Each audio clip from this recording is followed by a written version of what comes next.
What's up guys, Celestia here again, bringing you another guide. This one is for the Path of Junia achievement, or trophy when the game comes out to PlayStation as well. This is pretty much for photographing all the inscription things within the Vatican. It's not too difficult, but they are in some tricky locations.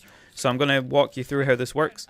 So once you get the camera, easy achievement here as well, just take a photo of Ernesto, and that will give you another achievement as well. But then once we've got this, we're going to start going through the areas and we're going to start photographing these little sigil type shield icons that are found throughout the Vatican. So first one is pretty nearby. It kind of directs you to the first few of them. So the top left hand corner, you can see the photograph inscriptions 0 out of 4. This is when we first start this achievement process, and it directs you to these 4. So it directs you to the rough area. So when you come into this garden, the middle area it kind of directs you to, but you want to go past that. And the first one is behind here. They all look like fountains type things. The biggest fountain is in the middle courtyard in the main area, but this is the first one out of the way. Closest one to where the camera is, where the post office is. And then we'll move on to number 2. There is 10 in total, so it shows you 1 out of 4 here, but there's 10 altogether. So in the main courtyard area, there's gigantic fountain in the middle. This is where the second one is. I've done these in a sort of decent order, so as you're progressing through the Vatican, you can take a picture of each one as you kind of pass by. I tend to do guides like this where I try and do them in a decent order so you're not running all over the place. There is fast travel within these areas as well, though, if you look at the signs that are dotted around the place. I didn't actually notice that until much later on, but if you're wanting to teleport, you can. So third one is in the same sort of area, past the fountain, the big scaffolding at the back. All you need to do is make sure, just climb up that. And it's a big climb, but it's doable. You can do it anytime you want. Even if guards see you, it doesn't seem to matter either. But I just punched everybody out in this area, because if you're playing on easy, it's pretty easy to just murder everybody. But climb all the way up, and then you'll be able to see it right here on the side, which is just to the left, right here. Take a photo, and that's the third one done and out of the way. Then we move on to number 4, which is the one that will tell you to go back and actually speak to Antonio. But number 4 is just in this area. So when you first come through to this area, this is where the Fight Club part is. You don't go down to the left, you go up on this little slope here. This leads you to one of the main areas later on, so you have to solve a big puzzle here that relates to the main story. Not going to spoil it for anybody, but pretty much all you need to do is run up this area. You can grab this if you want. Pretty much just grab whatever money you can in this game because you'll need it. So we run up the stairs just over here. Ignore me running around, I'm just trying to explore at the same time, seeing if there's any like medicine vials or things around the place. But this main thing here, this fountain, this is the dragon fountain. This is for later on when you do the main story. So you'll remember this part if you've already been past it. You run up here to the left, run up the slope, and the fountain slash inscription thing is up the top. So ignore this part here, I'm just kind of having a look around. But the inscription is just to your right as you come up these stairs. So turn around and you'll see it right there. And that's inscription number 4. You can go back and speak to Antonio at this point, but it doesn't really matter because you can still progress the other inscriptions before you actually go back to him. So in the next area, we're kind of climbing up this church part right here. You can swing across and grab the ledge and you climb up this area. You'll kind of notice where this is. You pass through it as you're passing through one of the areas kind of earlier on. So we climb up to the top, just up here. You do also create a shortcut to this area later on by going through a door on the other side. So if you go left here, out the window, there's a door that can only be opened from the other side, where that guard is. But what we're going to do is we're going to make sure we stay here and we're going to turn around. You guys will probably see a little cut there. So you just make sure you turn around, you climb up here. This is the main way you want to go. And there's an inscription just up here. But like I said, you will find a shortcut later on to this area if you don't want to climb up this part. So take a picture of that. That is inscription number 5. Just going to take out the book so we can see where we're up to. So we've got 1, 2, 3, 4, 5, and you can see all the pictures of each of them.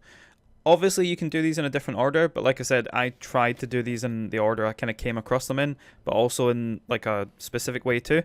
So when you get to the dig site here, you will be coming back here later for a quest as well. You probably have the quest by this point, but the inscription is just over on the left-hand side right here. Take a picture of it, and then do whatever else you need to do in here. Also, just to let you see as well, if you ever come across anything you can take a photo of, even if you're not directly near it, the game will bring up a little photo mode icon in the top left-hand corner. Always pay attention to that. If you hear like a little like chirp or something as well, that usually indicates that there's something you can take a picture of nearby. So once we've progressed the Mad Priest quest, we need to do this to actually get into the sewers, because one of the icons is down there as well. So we've been back to Antonio, progressed the quest with his little inscriptions that we were supposed to deliver to him. You can take a picture of him as well. Like I said, if you see the photo icon top left hand corner, make sure you're using the camera, because you will find something. It gives you more adventure points to upgrade yourself and things, which is great. So once you get to the Tower of Nicholas, you go down underground, and we open the door that he gave us the key for just over here. You can also break the wall to the left with the mallet that's just behind you as well, but that's not required for an achievement, I don't think. There's an item behind it, which is a treasure, but anyway. Once you go through a whole climbing section, you want to swing across this gap. I would usually recommend swinging twice, because it doesn't seem to give you enough distance if you only do it once. And then once you're up here, you've got this inscription right in front of you. So this one you're not going to miss. Well, you might do, but hopefully you don't. So that's the 7th inscription right there. And then 8 is when you're doing the Savage Discovery quest, where you have to find this section F in the dig site that you just saw about 30 seconds ago. You go down here and you beat up the guy. I think you can talk to him, but I just started wailing on him straight away. And then you just loot his body, get the key. This key relates to somewhere near the post office where you first got the camera. I noticed that door initially when I ran past the post office, so you guys might not have seen it, but it's basically a locked door that's there. The cellar key is what you get off Giuseppe here. And this actually allows you to get into that door where one of the inscriptions is. And there's a little quest thing in there as well, where you have to get the stone tablet for the professor.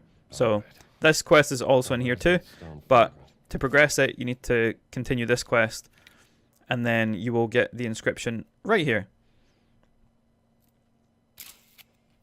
And that's inscription number 8. So now we have 2 more to go. And they're also story progressed a little bit as well. So this one right here, when you first meet up with the nun, I can never remember her name. I think it's Gina maybe. But basically when you first see this cutscene and you first meet her, you'll see the blimp cutscene. I've already done this in one of my previous videos. This is also where you get the black shirt outfit. But once this is done, you slide down this rope right here.